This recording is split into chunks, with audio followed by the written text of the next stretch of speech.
Kudos to you guys for caring about entrepreneurship. You're in for a real treat because this is stop number 2 on the Recess Tour. This is a 30-stop tour around the country to college campuses, second year here at IU.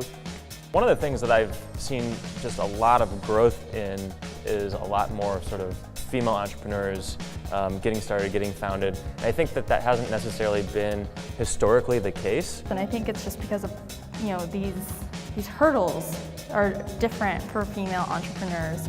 And it's such a systematic problem. I think it takes a long time to fix. Yeah, I think of what's the statistic out there of the 89 startups that are worth $1 billion or valued at $1 billion, only 5% have female CEOs and only 4% have a woman on their board.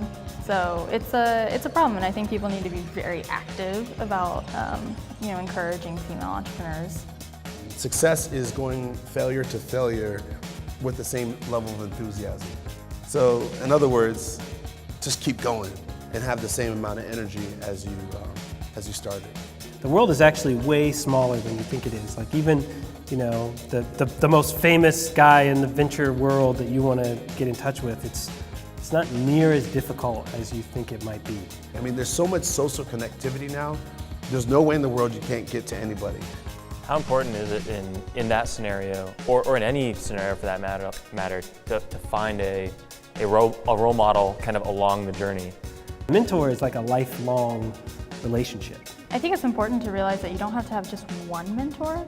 It's really important to have a few. I mean, you need mentors kind of in every aspect of your life. I mean, you want to learn from people who have done the things you're trying to do, but those kind of commitments are not just what should I do next. They're much deeper and much longer.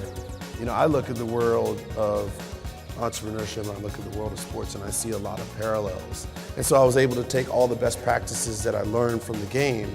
I was able to take all the best practices that I learned from the people, and I was able to sort of add that to the equation of now moving into a new world of purpose and passion.